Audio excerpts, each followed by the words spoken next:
are critical thinkers, public speakers,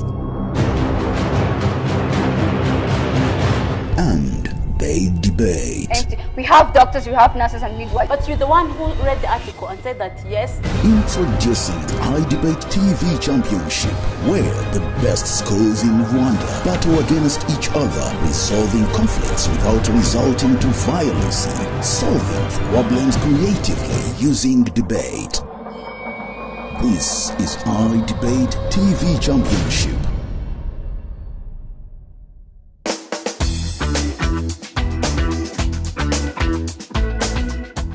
Finale of the I Debate TV Championship. We are here to witness the debate finalists, that is Growley Academy and Mother Mary International School Complex, battle for the debate championships of this year. Now, my name is David and I'm going to be your host for today. Now, it has been an extraordinary journey right from the very beginning. We began with 16 schools, and these two that we have today debated their way through, and they're here for the finals. Now, before we proceed, let's meet our professional judiciary panel who are here to be giving the verdicts today. Now, first, you may know him as a comms guy.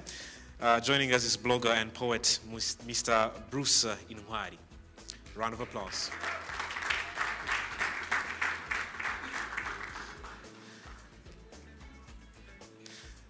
Next up, he has been with iDebate for quite a while, and his efforts have been a significant contribution to iDebate Rwanda. Joining us on the judges panel is Mugisha Emmanuel.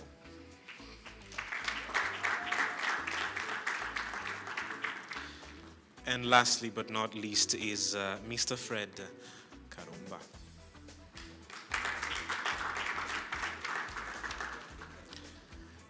And also joining us on the panel is our timekeeper, the beautiful lady Shamira, who will be keeping the time for us. Once again, let's welcome the judges with a round of applause.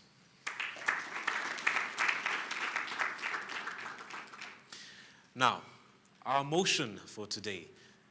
The topic that the two sides will be battling is this House believes that the primary aim of the criminal justice system should be rehabilitation and not retribution. And I can honestly say that we can't wait to see what the debaters have in store for us. Now, representing the proposition or the affirmative is Growley Academy. Let's give them a round of applause as they step up.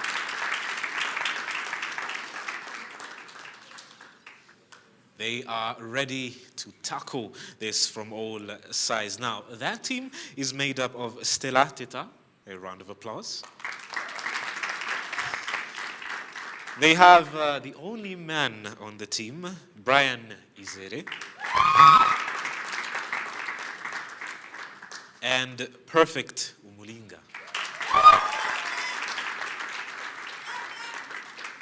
Yes, and the opposition, or the negative, we have with us Mother Mary International School Complex.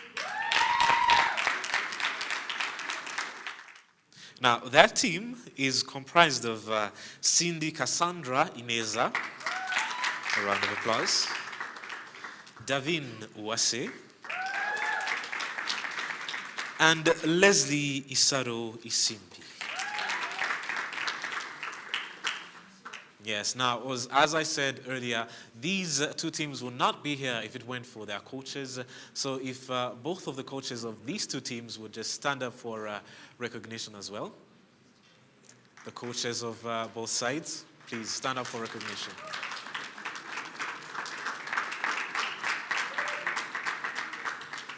Thank you very much. You did a wonderful work, and now your teams are in the finals. You can have your seats. All right, so now the moment of truth has arrived. Now that everything is in place, I'd like to leave it over to the judges who will commence the debate for today. Judges, take it over. So we are going to start our debate, and one thing I would like to highlight is just time. The first speakers are going to have 5 minutes, and the remaining will have 4. Then the reply speech will have 3 minutes. So our timekeeper will be giving signs as you flow through the debate. We would like now to call upon the first speaker from the proposition side.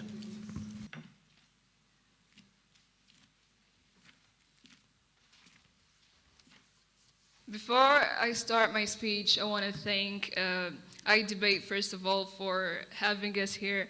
It's been a long journey, but we are very thankful for being here. It's been hard, tears, sweat, sleepless nights, but we're finally here. I would like to thank my family and all of our teammates' families, our friends, the whole school, and the school administration who have been supporting us from the very beginning. And we hope all of this goes well. And yeah, I start my speech. 1755, before Christ, Hammurabi's Code of Law. If a man put out the eye of another man, his eye shall be put out. Retribution. You know, living in the past will eventually rob us of our future. Good afternoon, my name is Stella Tetero, and I'm the first speaker from Team Proposition. Now, the motion today is this House believes the primary aim of the criminal justice system should be rehabilitation, not retribution, with the keywords of the motion centering around 4 words. Firstly, being primary aim, the most important long-term intention to achieve. Secondly, criminal justice system, a system of law enforcement and all parties that deal with apprehending, convicting, and sentencing those suspected of crimes. Thirdly, rehabilitation, a theory of punishment that prevents crime and corrects offenders by altering and understanding criminal behavior. And last but not least, retribution, a theory of punishment that when an offender breaks the law, justice requires that they suffer in return, and that punishment is directly proportional to the crime. Now, Mahatma Gandhi once said, living by the standards of an eye for an eye will leave the whole world blind. Every criminal justice system in the world desires of a country where there is reduction in crime, desires of a country where there is a safe environment, and desires of creating better people for the society. That is the purpose of there being a criminal justice system in the first place. Now, Hammurabi's Code, or retribution, is delusional and does not help us to reduce crime because the concept itself is driven by revenge. It's driven by heart, it's driven by emotions instead of logic and mind. It contradicts so much to the way rehabilitation works. And this is how rehabilitation works. We have counseling, we have correcting, we have social work. We understand criminal behavior, we understand the root cause of a crime, and we find the best solution to that crime. And through understanding the root cause of a crime, counseling was introduced, social work was introduced to repair the damages caused by offenders, and now, through rehabilitation, Norway stands at a recidivism rate of 20%. That is how rehabilitation is helping us reduce the rate of recidivism. But on retribution, on the other hand, according to BBC, take for example, United States, it has a retributive justice system. A man called Matthew Brandon, who works in criminology, said 90% of criminals will be released out of prison, and 67% of them will reoffend in a time interval of 3 years. The reason to why is this: you are not tackling the reason to why there is crime in the first place. You are warehousing mental illnesses. You are warehousing what is actually driving crime. You are not understanding it. Hence the reason to why retribution will never and has not contributed to reducing recidivism. Now, this brings me to what do we actually want in the long run? Do we want to achieve just punishing people, or do we want to achieve restoring the offender? That is what we want to focus on right now. Now, this brings me to our second argument, which is long-term sustainability. What will actually work in the long run? The reason why we're so against retribution is because we have been there. We have gone that path. After the 1994 genocide against the Tutsi, Rwanda adopted retribution, whereby it killed offenders in regional stadium, those who participated in the genocide. But the thing is, we dropped that kind of mentality because there was no future for the country that killed according to the crime. Now, offenders are being rehabilitated, and we are also reconciliating with the society. That is helping us reconciliate with the society. This is the reason to why we adopted unity and reconciliation and not revenge. For example, if retribution was really that effective, how do you justify the fact that it doesn't provide sustainability, by the way. How do you justify the fact that countries such as Afghanistan and Guyana are countries with the most retributive justice systems, including the death penalty, but they rank among the highest in criminal rates around the world? The reason is because you are not killing the crime, you are killing the criminal. And you want to kill the crime. We want to understand the crime. So, with all of this said, it's coming down to what we actually want to achieve. What is best for society? As I conclude my speech, for today's debate, the winning team is a team that will be able to prove what is best for society and the system. And we believe we are that team, as justice doesn't aim at vengeance or deserving or proportionality. It aims at what is best for society. Now, try a crime, you end the criminal. Treat the environment, you end the crime.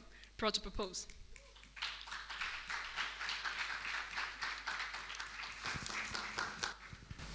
I'm ready for your questions.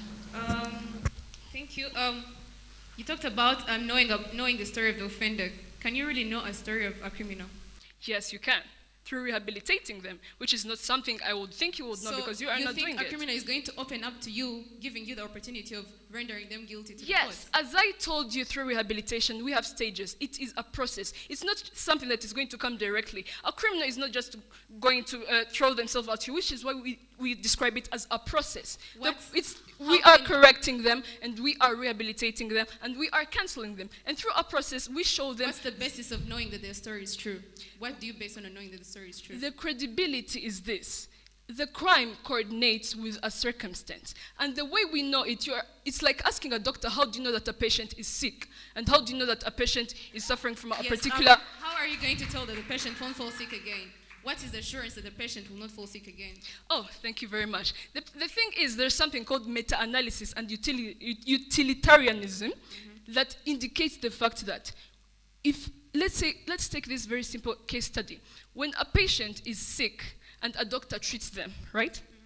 The doctor, after providing the necessary treatment, he is sure that the patient will not fall sick again. And if the patient will fall sick again... You are in the body and you know that the patient is not going to fall sick again. Yes, exactly. You know which is why the rates themselves show themselves that they won't be offending again. The body of the patient. They know that the body will not fall sick again. Yes, through rehabilitation, we are the ones guiding the patients. You talked about we're having... low recidivism rate. What are the actual causes of recidivism? The actual causes of recidivism is the fact that people are neglecting the fact that there are circumstances that guide criminal behavior, which is what retribution stands for.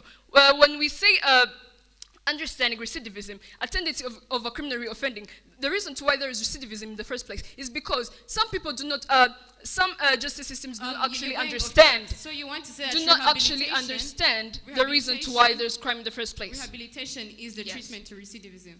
Yes, exactly, to reduce recidivism. Thank you very much. Thank you. Okay.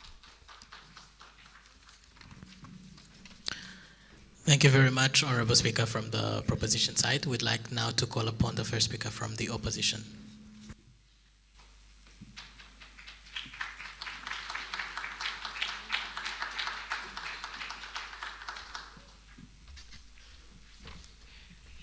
Good evening, good afternoon, everyone.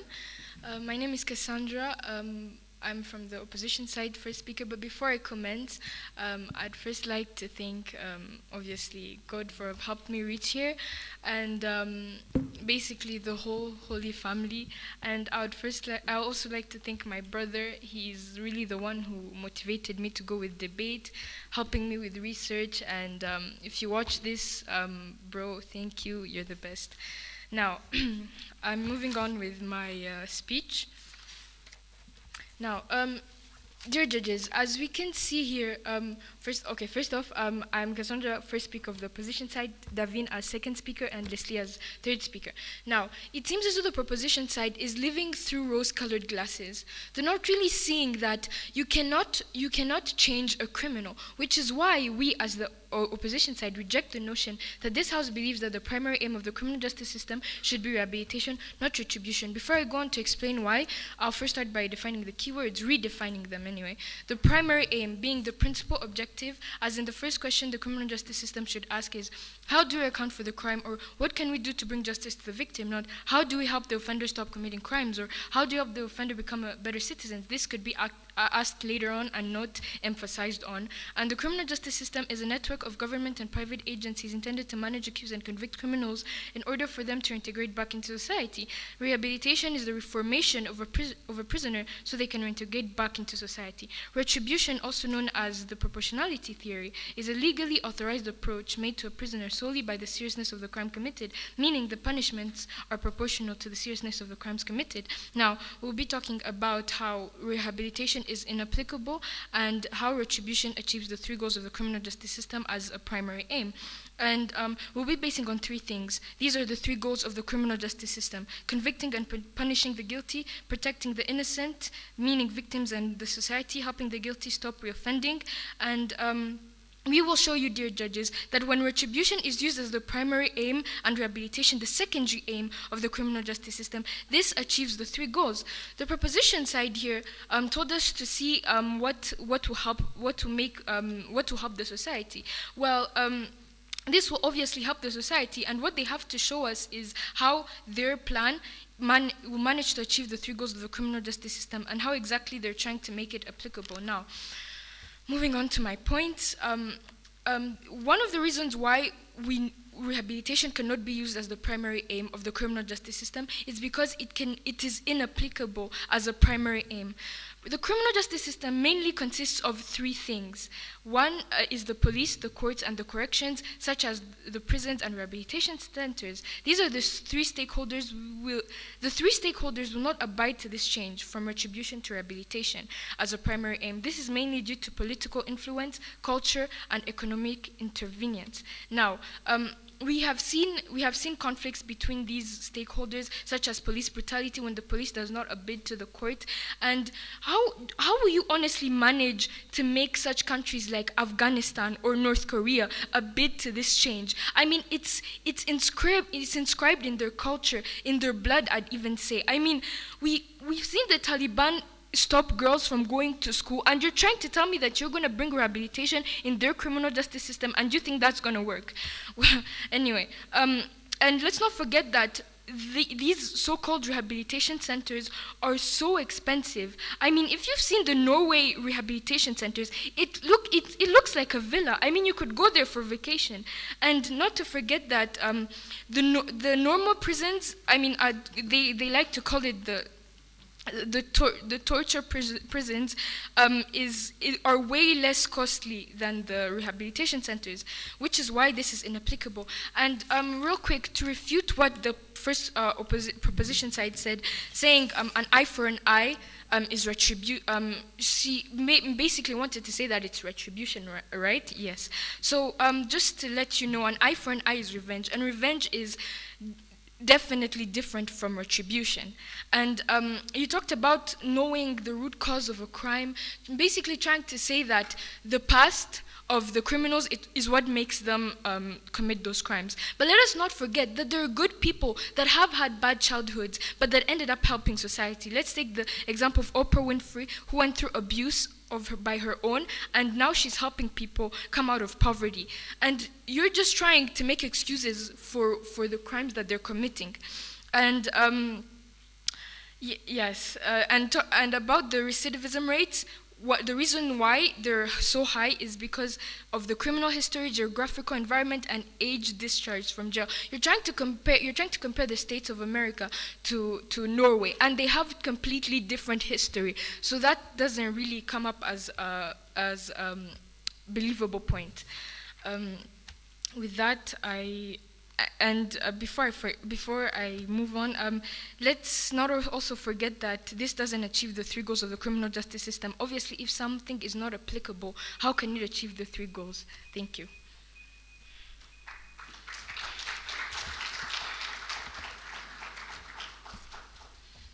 Any questions? So how is Oprah helping those people? Isn't it through rehabilitation?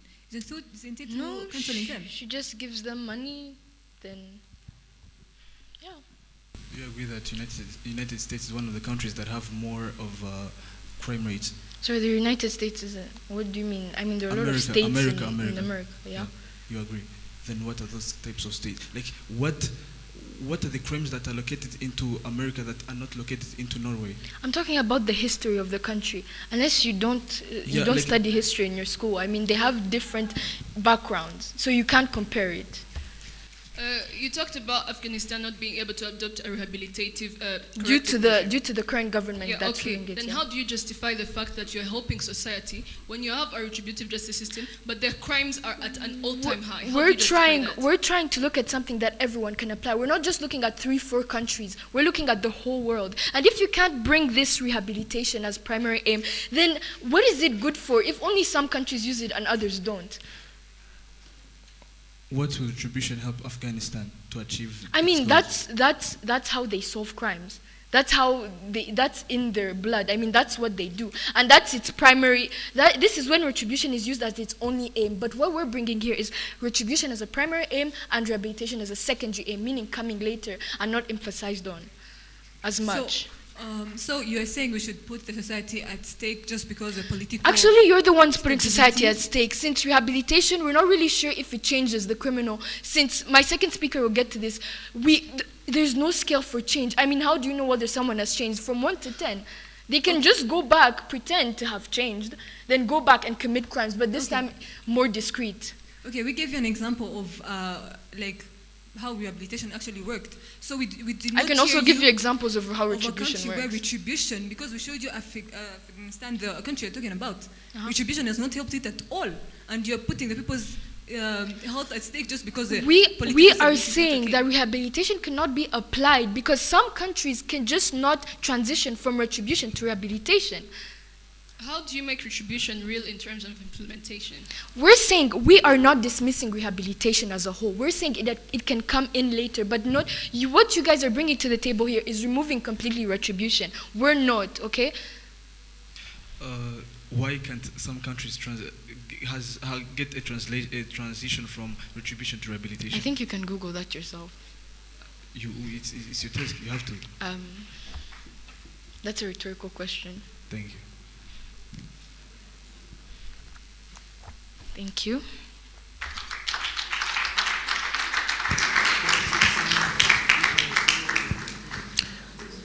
We thank the Honorable Speaker from the opposition side and would like now to call upon the second speaker from the proposition.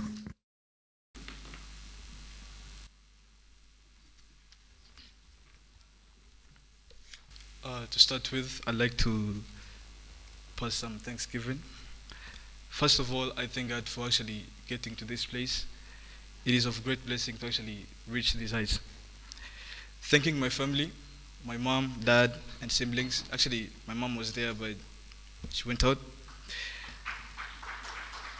Thanking the school at large, our teacher and coach, Theo, who is there. My fellow debate club members also who are there. And the school administration at large that is represented by the director of studies who also is sitting there. It means a lot in everyone's life to get to new heights and get to success. Winning to me felt and will always feel like a whole dream coming true. Today is a new experience to have, and it is a great honor to be part of this experience. With that said, let me start. Let me have to first engage with side opposition. Do you all agree that we need a better future for a society? We do. Great. Do you all agree that we are going to have that better society by reducing crime rates? You do. Thank you. So by allowing that, they said you cannot change a criminal. But let me ask them a question. 1994 genocide. Rwanda was full of crimes and everything. But where Rwanda is right now, it's a rehabilitative country. Then if we can't change a criminal, where are they? What was happening back then is that people had to be rehabilitated. They had to first be taken out of the society and be taught and be put to social work. And then they were reformed. Those same offenders, they are the same people that helped into rebuilding the country. So yes, it is very much possible to reform an offender. Convicting and punishing, helping the guilt to not to reoffending, how they are planned. the question is, if we all agree where we want to go, now the real question is, what way are we willing to get there? A rehabilitative way or a retributive way? The retributive way is that way of which that brings harshness and negativity to the offender, to the one who offended, with great hopes that they might change. But obviously they don't. The United Kingdom, through its Durham Constabulary, the state territorial police, it shows of a prison population, and it is a retributive country. And it shows that 90% of that of the population, they are mentally disturbed. Retribution, when it is practiced, it is literally ignorant. You don't know why this person did anything. What only matters is that they are out of the society. So there's this case in America that took place in 2000, whereby this person was convicted for first type murder for killing a police officer, but little did they know that this person was sick. After discovering that, after the sentence, the still government sentenced that person to that same punishment. Is it the better future we want for the society? What if Rwanda kept retributing people? Where would we be right now? They talked also about rehabilitation centers being so expensive. But if they're so expensive and they change someone and they give a better future, then why not doing so? So good people that had bad lives helped the society. Yes, it's fortunate that we have good people that actually had bad lives and helped people. But what about those who have bad lives and don't have any opportunity to help those people? Do we need to actually attribute to them? They talked about USA, but USA, funny, it's one of the cases. It's one of the countries that have more of crime rates, among which the rates they are reported to be from racism. USA is having 2.2 million, according to the Justice Department, million prison population, and most of them, they are blacks. Don't we know how blacks are treated there? Only when you don't have money, you are really there's discrimination and anything else. So going back to our arguments, what's the impact of having rehabilitation actually as the primary aim of the criminal justice system? There are 3 steps that you go through.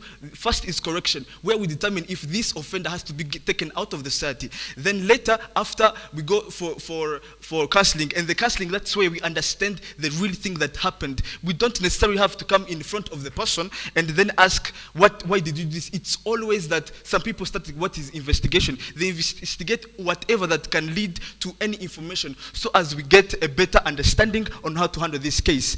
United States, how they handle cases, after being sentenced, the offender has to cross fingers to where they have to get them. They pass few hours discussing with you, choosing, are we getting you to a high secured prison or less secured prison, of which they don't know if it has the well treatment for you. So if they have to cross fingers to get a well treatment, where is the better society? If we don't have the pardon and mercy for the current situation to make it better, can't we have mercy for the next generation? Because if we can't secure a better future today by working and rehabilitating, reforming each and everyone, then where are we going? Having rehabilitation, we're going to be having more people that are going to be reformed, and when they are reformed, they're going to be law-binding members of the society. With that said, I rest my case. Sorry. So you talked about having mercy. So are you trying to tell me if someone killed your loved one, you'd be happy, you'd feel happy if they were sent to a rehabilitation center and they didn't pay any fine? They didn't even suffer a bit. That's what you're trying to say, basically. It's not what I'm trying to say. Well, wait. What I'm trying to say today is that if someone killed my loved one, this person has to be taken to the criminal justice system, and the case has to be handled. We have to be having a reason why this person killed. We have to be having a reason why this person did that, and make sure this person won't do that again. And we honestly won't have this person being reformed after imprisoning them for 25 years, because when they come, they're really more prone to actually come and kill my other loved one. So if I have no assurance that what I'm doing, it will reform that and will actually remove what was happening. Wait, I'm still answering the question. If I have no assurance of which retribution does not, then why actually go with it? So if I'm taking this person to the will a fine bring back my loved one? It won't. But rehabilitation will make sure that he won't kill anyone else. But would the fine actually bring will I actually feel good? This literally shows that retribution focuses on the past. This person killed, this person has to give the fine. But what about after giving the fine and we proceed with something else? What if I'm rich, then I kill somebody else's loved one, and will I keep giving funds? What if I bring this money and everything? Will I keep giving funds? Thank you It's so much. not always about... You've been talking about securing a better future. What are you doing to account for the crimes that are happening right now? Thank you. What I'm doing to the crimes that are happening right now, it always comes into a common understanding. A same study was done in the UK showing that sentencing 1% more people to retribution saves the next year's cases of property offenses to 2,619. You are still talking about the future, not the present. But for the rehabilitation, sentencing one more person to rehabilitation saves 3,469 cases for property offenses. So if we can save cases, then why not? Still talking about the future and not what you're going to do to account for the crimes that happen today. The crimes that are happening today, they're happening today. And honestly, you can't have everybody on eye, but what you have to make sure is that these crimes are not actually happening again. At least if they happen, the rate decreases. It's all of what we are willing, right? They all agree that we want a better future and that we are decreasing crime rates. But what will it be necessary? I mean, closing... My mother was actually here, but she went out. But there's this funny story. I had this behavior of being stubborn. 6 morning, I was out of home. No one knew where I was. And the same punishment was that I was beaten. She could testify, she was there. But from the first time I was beaten until the last time I didn't change. Monday I was beaten, Tuesday I was not home. Well, but till she took me down and actually sat down and told me, what you're actually doing is not good. Maybe your kid could do it the next time. Believe it or not, I didn't repeat that. Because actually got to take responsibility of what I did and knew that actually my mother is being worried. So if that was an offense, I didn't reoffend. But if I was being imposed harshness that was equal to the worry she had, because the harshness, they find their meaning, it is really directly proportional to the feeling they have of the crime. So if the feeling can't actually save anything that we have today and tomorrow, then why going with retribution? Actually, what's the essence of having retribution? I rest my case. We thank the second speaker from the proposition side and call upon the second speaker of the opposition side.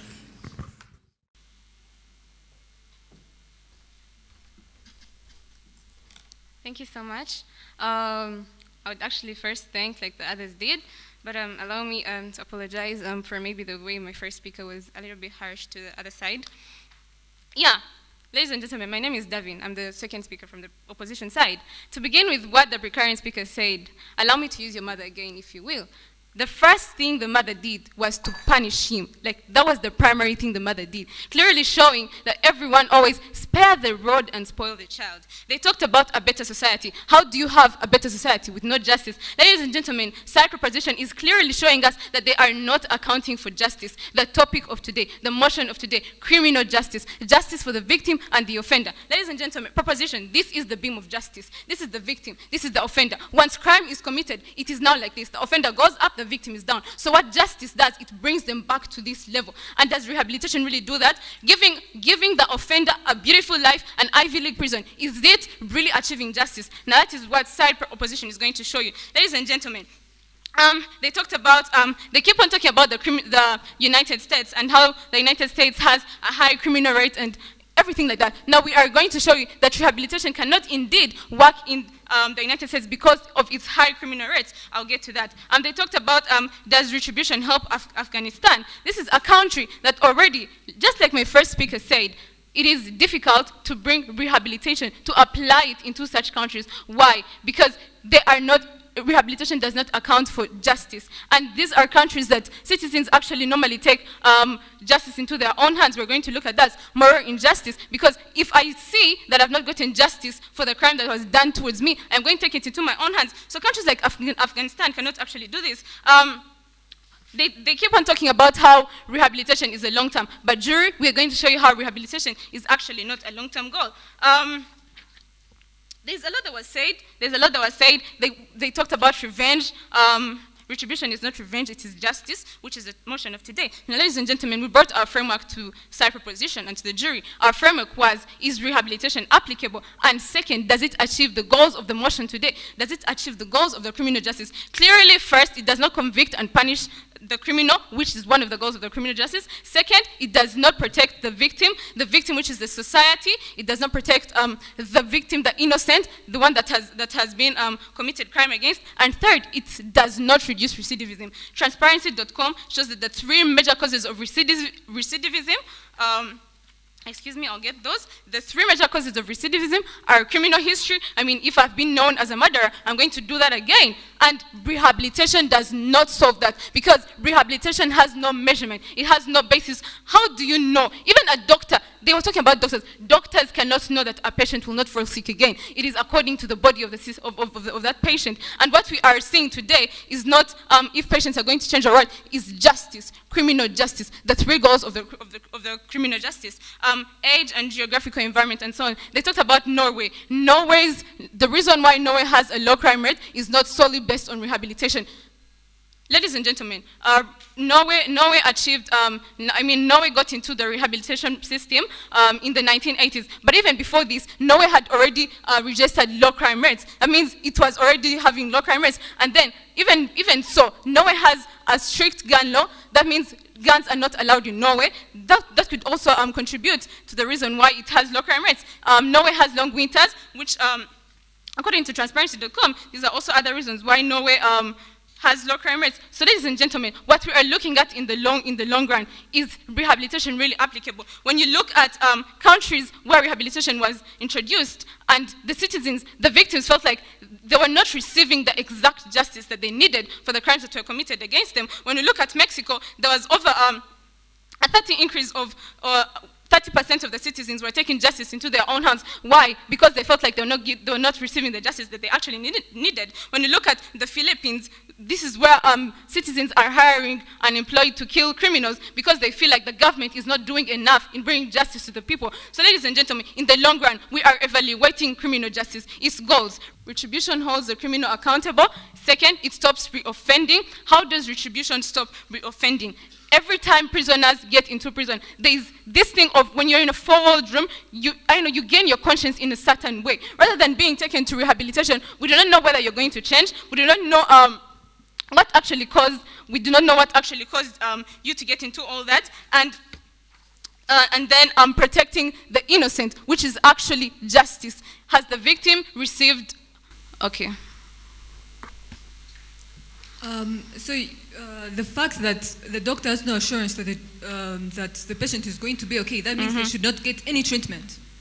Thank you so much. Just like the precarious speaker had said, the first thing the mother did was punish. You first punish, hold the criminal responsible, and then treat. We do not say we do not want rehabilitation. We want it as a secondary aim. As long as it has not proved that it's going to work as a primary aim, which was a burden to the proposition, to say that it can work as a primary aim, they have not proved that because rehabilitation has no basis of change. You cannot know if someone has changed. The person will commit crime over and over again. Now, why can't you first give justice to society? Why can't you give justice to the society that they are trying to better? Is actually a society that is going to have more riots because they are not receiving justice. In the long run, they are not actually, their main aim was in the long run. In the long run, we're going to see all countries taking justice into their hands because you are a mother, they have killed your 5 children. And the criminal, the criminal has been taken to rehabilitation, to an Ivy League prison. What justice? How do you feel? How do you feel? I mean, yes, my children have died, and instead of the person serving at least 20 years and I have that satisfaction that they have been retributed. They are instead taken to education, entertainment, like Norway prisons. Talking about my case, if before I was stopped beaten, nothing changed, what was the aim of beating me? Before they stopped beating me, nothing changed. Then what was the aim of beating me? Just like I said, do you know the quote, spare the rod and spoil the child? Yeah. Okay, when you are in class, when you did something wrong, your teacher beat you, would you ask him, teacher, why have you beaten me? You accept the beating because as long as you cannot see how severe something is, the only way you can solve a solution in society, the only way you can address wrong is by showing how severe the punishment you're going to get is. If you show me that if you do wrong, I'll take you to Harvard, I'm going to do wrong. Question. What if that student you want to beat is more stronger than you and you can't really beat that student? Will you let that kid I take them to higher institutions. What if they can't? Still, as long as I have achieved the goal of justice, as long as I have achieved the goal, then things can come after. I can have to look at rehabilitation, but I have to first give what is needed, which is justice. is it clear that you are giving us to this house that we first have an aim that won't serve to anything, then later bring something serious? The motion today was criminal justice. Helping the offender, helping the offender is not achieving justice. It is not achieving any of the goals of the criminal justice. Okay. That is why the status quo is the way it is. How, you say that you can measure the changes of rehabilitation. How you do cannot. Measure the changes of retribution? That is not our primary aim. Our primary aim in retribution, no, our primary aim in retribution is not change. Our primary aim is justice. Justice. What is justice to you? Deservingness, or what is better for the society? I just explained to you what justice is. The victim and the offender. If what you rehabilitation if you does. had the opportunity to change a criminal, would you take it? I would. As a secondary aim, I would first give them what they need. No, where are you? I said as a secondary aim, I first accord to them what they needed for the crime they committed. Thank you.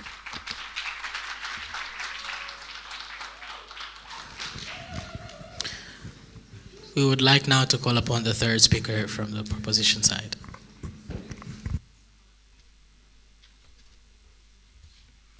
Before I start my speech, I would like to thank everyone that is here, everyone that is present. Thank you for your support, and I would also like to thank my family, my school, and everyone who helped me reach where I am right now. Yeah, and I would start my speech now. So, my name is Umulinga Perfect. I'm the third speaker from the proposition side. Today's motion says that this House believes that the primary aim of the criminal justice system should be rehabilitation and not retribution. So what did the motion of today require both sides to do?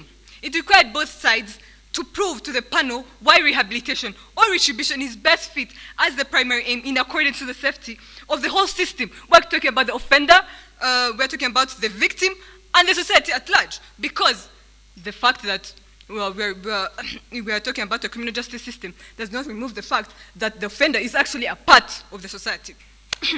So, as the opposition, we're able to convince the panel by answering the questions. But I'll first talk about what my first speaker talked about. He showed you how rehabilitation works. The fact that rehabilitation is there does not remove the fact that people are going to be actually punished for what they actually did. But we want to punish people knowing what they did. We do not just want to aim.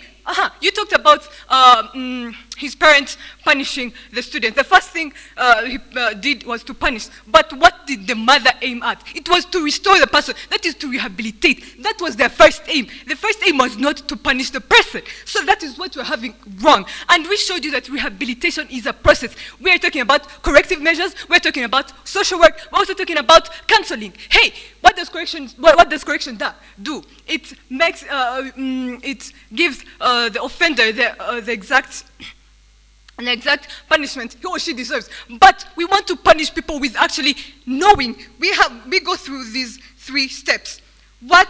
We know and understand the crime. We understand the root cause of the crime, and we decide the best option in order to resolve the problem. We do not just, how can you expect, you're talking about someone who killed people. How about the drug addicts? Taking them to a prison is not going to stop the fact that they're going to go back and take the drugs again. You're only talking about those, to actually remind you, 53% of people in prisons are non-violent criminals. So these non-violent people, you're just going to punish them and you do not actually understand. We gave you a case study of the black neighborhoods. These people are facing the problem of racism. They're not given jobs. They're going to be they face a lot of problems in society. And this is why they engage in these crimes. You taking them to prisons and your first aim as punishing them, then that means you not actually solve the problem. Because the moment they go out, they're eventually going to steal because they're not being helped. The problem, the moment they get out of prison, still they're going to do the same thing. They're going to do the same things. They're going to steal because they do not still have the money. They're going to do all these things that they eventually made them go back to prison. So you're not actually helping these people. You're talking about the criminal justice system. We talked about Norway, and then you came and told us that the demographics. Yeah, we know that US and Norway have different demographics. They have different history. But we told you, we compared the criminal justice system. We did not compare the countries. And we were able to show you how retribution and rehabilitation differ. We were able to show you how retributive justice system is driven by vengeance, while rehabilitation claims that justice does not aim at vengeance, instead of the welfare of the society. We gave you an example of Norway. We gave you an example of how Rwanda adopted a rehabilitative criminal justice, and see where Rwanda is now. We know to Rwanda because of the rehabilitative measures. We know so many different things. And you told us what is the credibility. We have seen people from those people who committed genocide being changed into better people. But the retributive system do that. No, it didn't do that. And we showed you the impact of this system. We showed you it to be reducing your offending rate, combating ignorance, long-term sustainability. As I conclude, yes, we have to respect people's need for vengeance, but not use that as a foundation for our criminal justice system. As a former prisoner of Norway said, if we have created a holiday camp for criminals, so what? We should reduce the risk of reoffending, because if we don't, what is the whole point of punishment except leaning towards the primitive side of humanity? Thank you. Proud to propose. Thank you very much. You talked about rehabilitation, achieving the goals, giving justice to the victim and the offender. How does rehabilitation bring justice to the victim? Because it reduces the fact, the offender, yeah. To the victim, to the sufferer of wrong. But we showed you that rehabilitation also acquires justice, because we showed you it has the first thing as corrective, and the corrective measures, it refers to also to the justice. Or to the victim?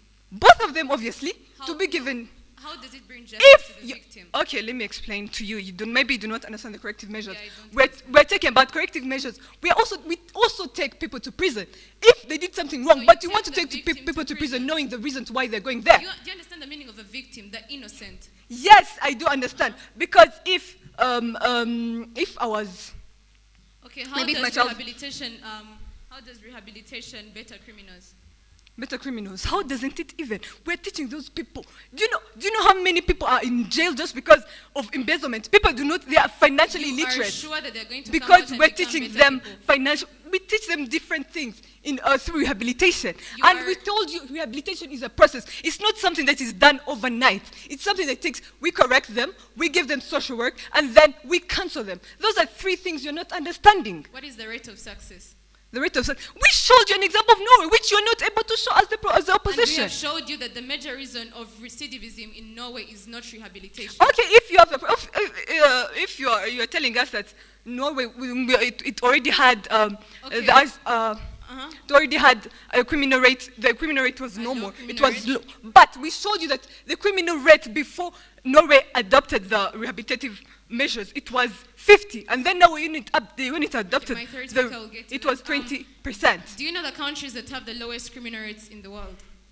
Yeah, because I know Norway does have a small. No, which countries have the lowest criminal rates? I'll inform you. There is Canada, Japan, Singapore, and all these use retribution. Are you sure if they use the retribution? Absolutely What sure. is? Even let me ask you a really simple question. You're punishing someone. What are you aiming at? We are aiming at showing them that what they did is wrong. Wait a bit.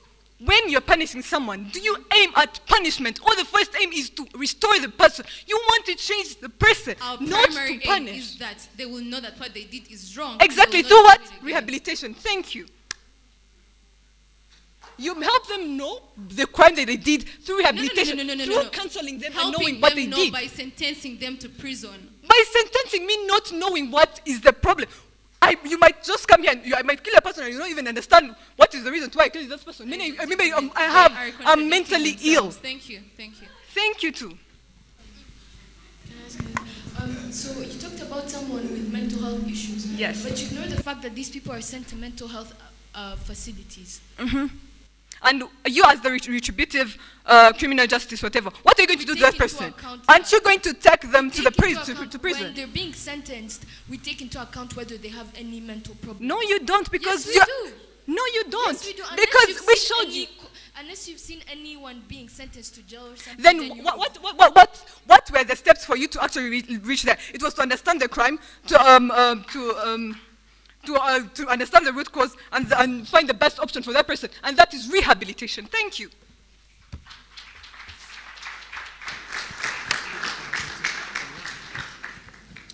We would like now to call upon the third speaker of the opposition team.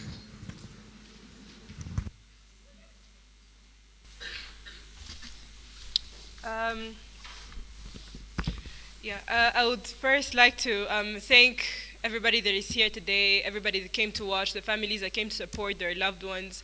I would like to thank so much our guests and our friends from Mother Mary and everyone at large. So before I start, I would like to first remind the judges, the audience, and the proposition side that we are talking about having retribution as the primary aim and having rehabilitation as the secondary aim, putting much emphasis on retribution and later thinking about rehabilitation. I would first like to oppose what the current speaker talked about. They talked about wanting to punish people for what they did. They kept repeating that over and over again. And that is basically what we're doing. When somebody has committed a crime, they're taken to court, and what is seen is either are they mentally ill, should they go to prison, should they be rehabilitated. So that's the first thing that we see. When somebody goes there and they're mentally ill, they're taken to mental asylums. When somebody needs rehabilitation, first of all, we need to account for the crime that has happened. We can't only think about the future and not think about what is happening today. When we think about what is happening today, the person is being punished for the crime that they committed and then taken to rehabilitation to change them and reintegrate them into society. They talked about racism and punishing the people because of the society they live in. You cannot justify crime by the background of a person. If it was that, many kids have been abused, many kids have been have went through very tough situations, but they still come out of into society as good people. And that is why when somebody commits a crime, we should first account for the crime that has been committed by punishing them, which does not only has to be prison, it can be fines, it can be incapacitation and many different others. And that is why when we're talking about the goals of the criminal justice system, we talk about convicting and punishing the criminal, which is holding the criminal accountable for what they did. We talk about protecting the innocent, which is the victim, and the society at large by removing the criminal from society and putting them into isolation or into even other places to help them. And another thing is removing helping the offender not to offend again. And that can be done by deterrence and incapacitation through retribution, and then later help by changing them and reintegrate them into society. What we have brought to the table today is we showed that retribution is applicable as the primary aim for the criminal justice system by showing that it achieves all the goals of the criminal justice system and actually helps the victim first because the justice is being served and the offender is being punished for what they did. It helps the criminal because they're being taken out, their conscience is working them, they know that they have done wrong and they know that there's punishment and consequence for what they did. And then it's helping the society by first removing the criminals, by preventing moral injustice where people take justice into their own hands because justice has not been served by rehabilitative centers and everything. And that is why we want primary aim to be retribution and then rehabilitation. What the proposition side brought to the table is first they talked about that they said that the primary aim is the thing that is most important, but the primary aim is not the thing that is most important. The primary aim is something that comes to actually achieve a goal. Our goal is to punish and then help the criminal, and you cannot help the criminal and then punish them later. And then they also talked about rehabilitation being a process. We understand that it's a process, but we're not here to determine the processes that go into rehabilitation or retribution. We're here to understand whether retribution or rehabilitation achieves the aim of the criminal justice system, whether it achieves its goals, and whether it can be applicable as a primary aim. They also talked about genocide. What we don't understand here is the genocide in Rwanda happened, people died, there were many criminals. The first thing that they considered is, can we imprison them? When they found out they couldn't imprison everybody, clearly there were other alternatives that came in later, but the primary aim was to punish them. Some of them are still imprisoned now, and we understand that they were helped.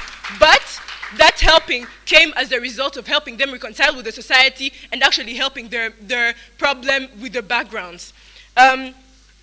Here, the impact of our arguments show that our arguments show that retribution can be applicable as the primary aim, and it actually helps the society at large, the victim and the criminal, which we are considering today. Thank you.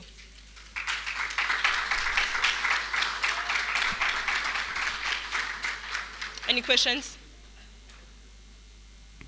So we have some questions. If the society knows the rules and the society know that this, if I do this, will be wrong, and they still do that, why is it so? Here we're talking about the criminal, the offender, and the victim. When a criminal is not punished according to whatever they did, and the society sees that and sees that justice has not been served, they decide to take justice into their own hands, and that is why vigilantes come in, and that is why cases like in Uganda where they burn people because they have stolen or they have committed other crimes. That is clearly showing that people are taking justice into their own hands because they're believing that taking somebody to a rehabilitative center is not good enough to serve justice, all for the victim, the criminal, and the society. Is it a problem of a criminal justice system to reoffend, or a problem of retribution, or it's a problem of the government? We're not talking here about the government. We're not talking about whether the criminal justice is flawed. We're talking about retribution and rehabilitation being the primary aim. Who exercises retribution and rehabilitation? Sorry? Who exercises retribution and rehabilitation? Retribution and rehabilitation is done by the three stakeholders of the criminal justice system, which is the authorities, the community, and the jury. And is it that, what authority is there else other than the government? The police. Where is the police located? We're not here to talk about where the police is located. If you can Google it yourself, then do it. Thank you. Okay. Do you believe that there are circumstances that drive criminal behavior? Yes, we do, but So we clearly what is the see, future of excuse me, let me answer your question. We accountability clearly of see that crime is not instead of just taking pathology, accountability of the nor offense? is it a circumstance of coincidence. It's a result of choice. The criminal has chosen to commit a crime and should be then held accountable and then helped according to their background. So, did Rwanda actually aim at punishment, or it aimed at restoring its country? They did aim at restoring their country, but not through rehabilitation, by also punishing and holding the criminal accountable. Sorry. What was the future that the current government, the back then government wanted for Rwanda? Sorry? What was the future that the government back then wanted for Rwanda? They clearly wanted a better country. Then what did they do? They retributed and rehabilitated. So you're going to tell me that all the criminals from the genocide were all rehabilitated and not retributed at all? Could you prove that? Wait, could you prove that to We this can house? prove that most of the criminals from the genocide are still in prison right now, and even those that came out were rehabilitated later. That is a statement. Could you prove that? Could you then Google it yourself and find statistics?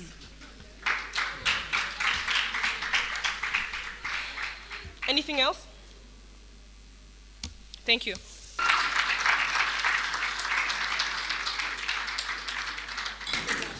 It is quite a hot one, and from the faces of the people here, it's going to be tough to decide who takes this one home. So, judges, take it away as we see or hear the reply speeches from both sides. Judges.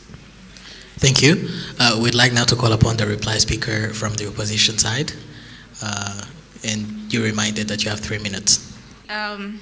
Allow me bring it to our notice, jury and audience, that proposition was actually debating on assumption today. Proposition talked about how they want a better future, but clearly opposition brought it out better that in the long run, retribution is that was providing that better future. We looked at the society, we looked at the victim, looked at the offender. Proposition only looked at the offender, tackled less on the victim, and the society. We showed that rehabilitation in the long run was not going to be bettered by rehabilitation. We showed how justice was going to be taken into the hands of the society, and this was going to increase the riots and whatnot. So rehabilitation did not really show us how, which we believe was their framework, a better future was not going to be achieved by rehabilitation, because first, they were not tackling the motion, which was criminal justice, bringing justice to the victim, the society, and to the offender. Ladies and gentlemen, the second thing, we gave them our burden. Up to now, I don't know if it's going to be brought up in the reply speech, but it was not tackled. We showed them how the criminal justice had 3 goals. They did not tackle any of that. Side proposition asked for proof on the genocide. We say we do not have that proof. But throughout the whole debate, I do not hear any source of the proposition. We brought to the table at least transparency.com, if I'm to remember, but throughout the whole debate, unless my ears didn't work well, I did not hear any resources brought by side proposition. Something that came out throughout the whole debate was the mother of one of the speakers, and we continue to say, what was the first instinct that came into the mother's brain was to punish, which is the actual cause of, which is the actual aim of the criminal justice, to punish and then rehabilitate and then create a better society. We as side opposition believe that rehabilitation needs to work with retribution. But what is the primary aim? What is the primary thing that the criminal justice wants? Achieving justice for all, for a brighter future, for a better future for the criminal, since they're going to be rehabilitated as a secondary aim, and a better future for the society. And then to end all this, ladies and gentlemen, we shall realize that side opposition was able to show that, first of all, retribution is applicable as it is the status quo, and it is achieving the goals of the criminal justice, which was today's motion. What should be the primary aim of the criminal justice? It cannot be the primary aim if it is not achieving the goals of something. And the primary aim is what that thing aims at doing. It is bringing justice to the whole society, which in the long run is actually achieving that brighter future for both the victim, the society, and the offender in the long run. Thank you.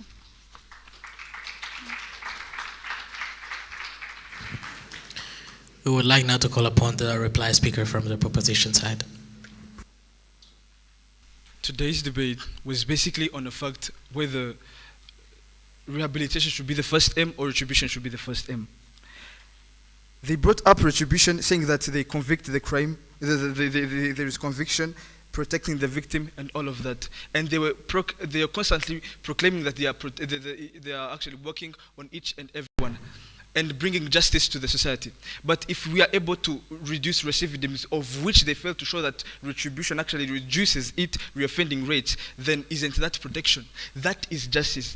True justice is to make sure that the offender is held accountable of what they've done, and make sure that they won't do it again. But what they are bringing as justice is to make sure that they sleep and sit knowing that the offender is suffering as much as possible. Then what about the mentality and the cause that led to that? They don't know that, which is ignorance that is in retribution, but which is not in rehabilitation.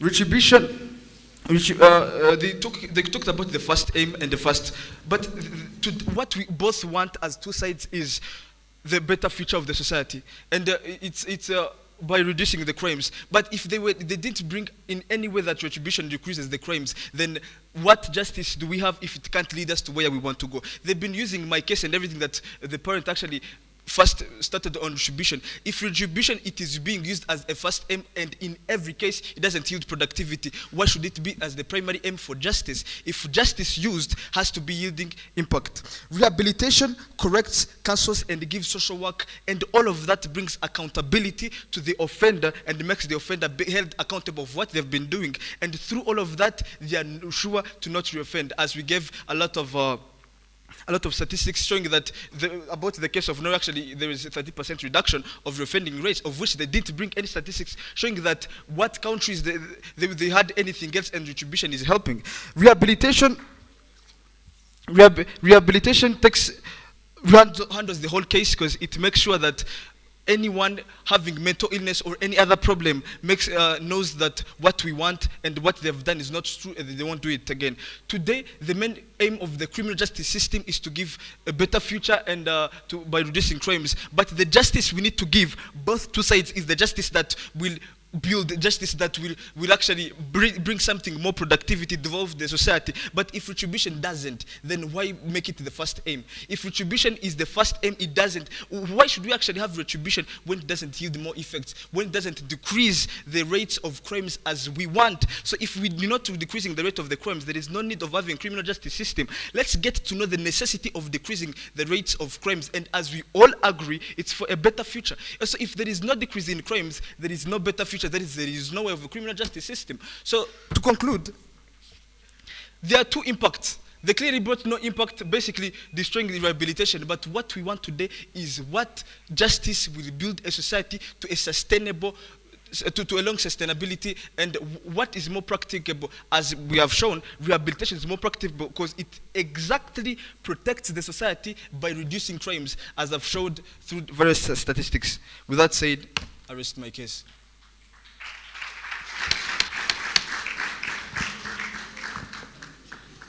You guys have done a great job. I would like to ask the audience to give them a very a big round of applause one more time.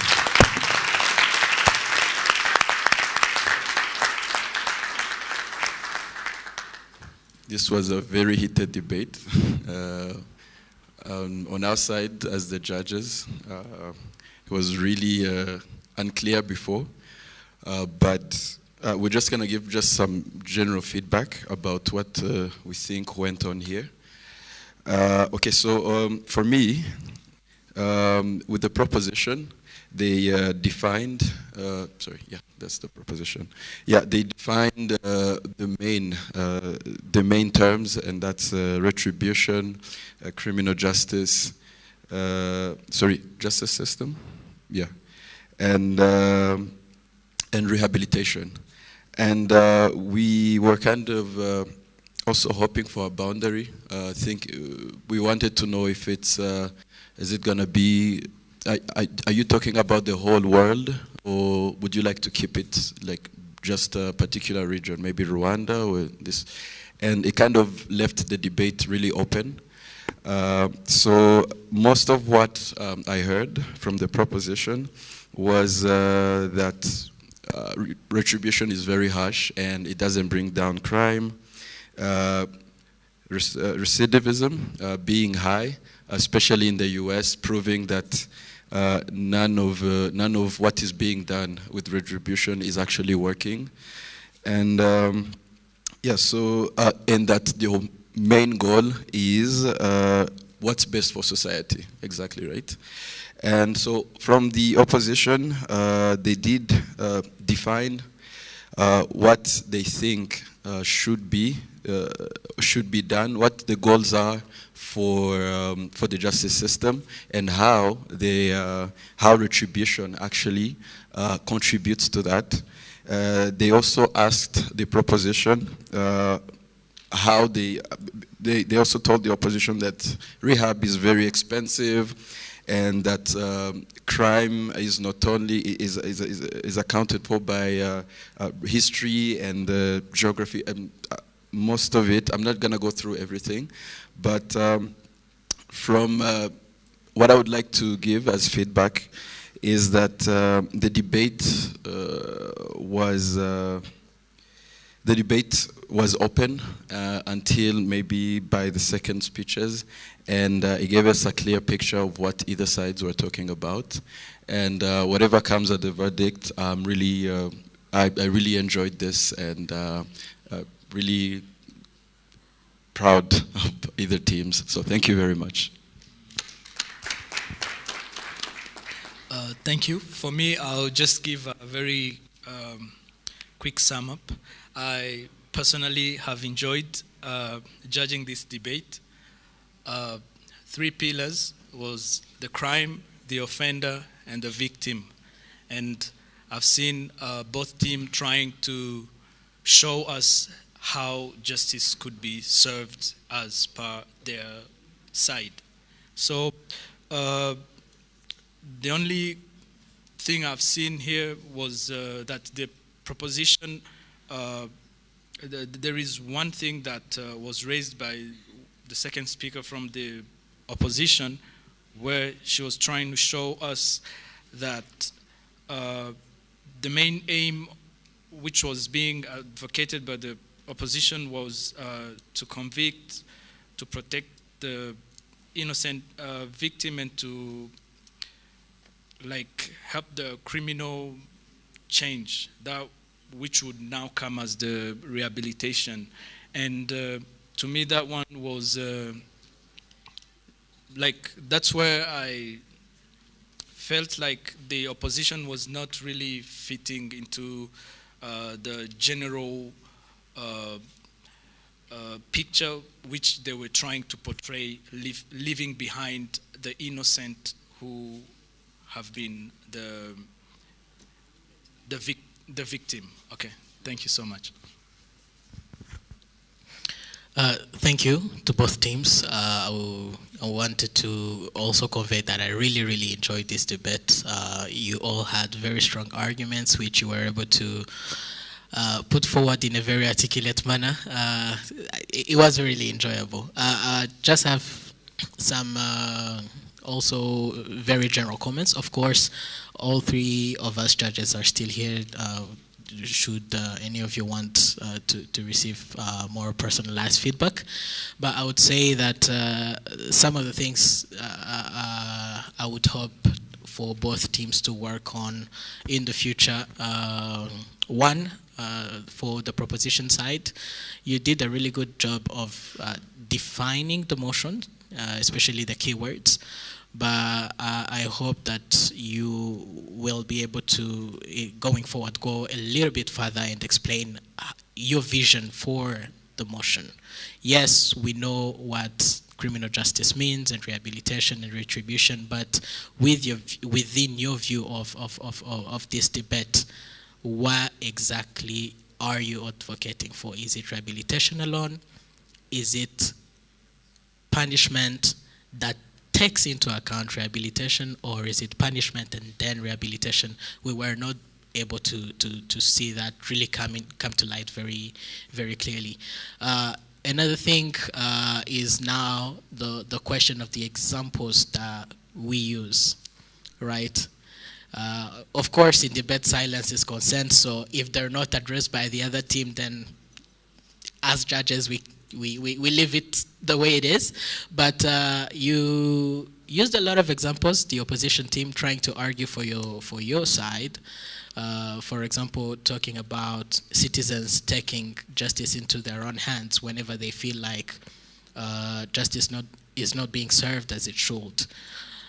The argument was against rehabilitation, but you use countries like Uganda, like the Philippines, countries that actually use a retributive justice system. It wasn't addressed by the proposition, but I would just want to say that, going forward, really be sure about the examples that you're giving. Thirdly, I would really avoid going forward using personal examples as arguments or a support for your argument. The second speaker talked about his experience growing up and being punished for his misdeeds. We're not going to call it crimes. And for the rest of the debate, that was a really contentious point. Literally every other speaker that came after came back to that point. But really, it should have just been pointed out that the argument itself was not valid for this debate, But we spent so much time talking about the merits and demerits of his being punished. But since it is not an argument that can be supported by clear evidence that can be presented to us, it shouldn't have been an argument in the first place, right? So those are things I hope that the teams are going to work on in the future. But I would once again say that this was a very enjoyable debate, and whoever wins, I would like to say to the team that will not be able to win that this is in no way a reflection on your capabilities as debaters. It just so happens that there has to be a winner and a second place, right? But I really hope that you love debate too much to let it go because of one loss, right? Perfect, thank you very much.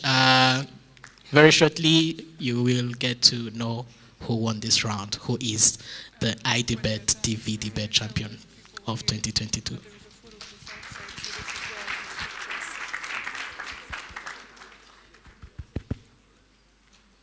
Right, thank you very much, Judge Bruce. You may know him as the Combs dude. Now, we have come to the end of this grand finale of the iDebate TV Championship. It was a nice ride.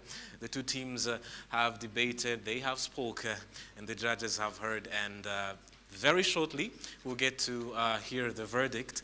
Is it going home to Mother Mary or rather to Growley Academy? Now, hello, from behind. Thank you. So now we're going to call Adelph Rugundana to come and help us present the TV Debate Award.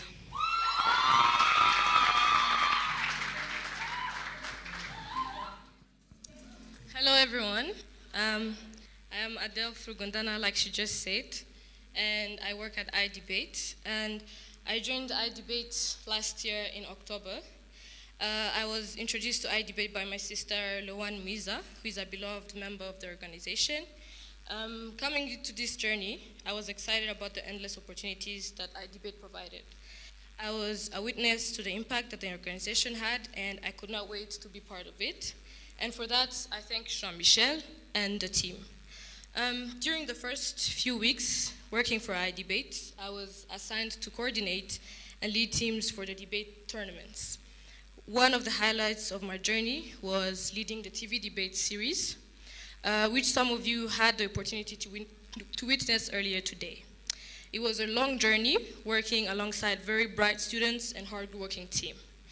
I believe it would be an understatement to say that iDebate is an impact-driven organization. We calculate our progress to minds and transform, and smiles formed as a realization that the future is bright. The iDebate TV Championship is our new program that was initiated to increase the platform and visibility that we give to our students. In partnership with RBA, we broadcasted a debate episode every week on Friday, Saturday, and Sunday on KC2 TV. We started this program with 16 schools that were chosen in Kigali, our best 8 schools in Kigali, and our best schools, 8 best schools in Eastern Province.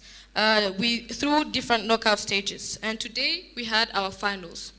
So, therefore, I would like to call the 2 teams that were in the finals today with us, Glory Academy and Mother Mary. Please come on stage.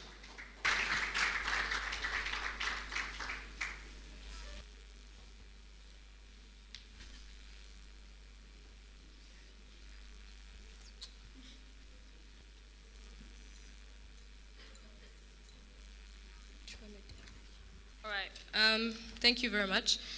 This is the moment that we have been waiting for since last year, December. So we're about to announce the winner of the iDebate TV Debate Championship of 2022. So I hope the DJ is ready. And the winner is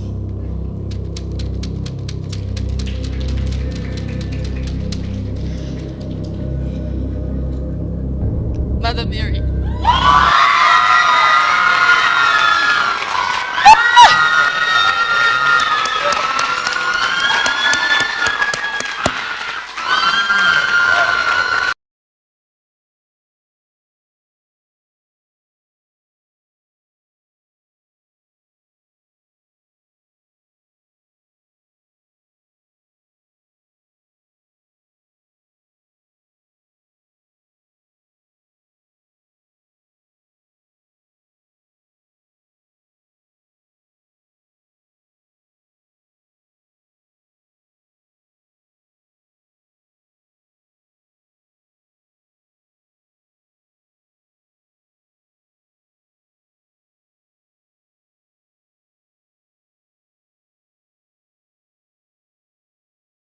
So at iDebate, no one is a loser. So we'd like to also thank Gloria Academy.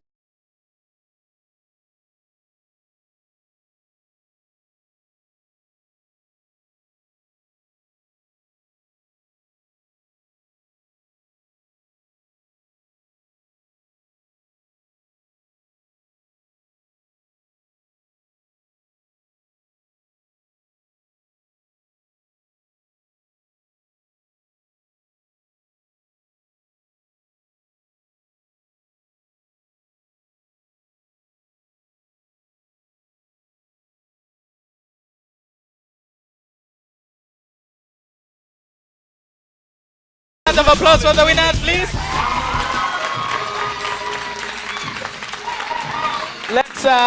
Let's take just 1 minute or 2 at most to hear from you and your thoughts. Hi everyone. So I guess little of us know the school, Mother Mary. I think I think this is like Mother Mary's first experience in debate, and it is really good that at least our first championship is on the anniversary. I really thank God for that. I thank God so much, oh my God, for this trophy. I think it's Mother Mary's first debate trophy, if I'm not mistaken. Yeah.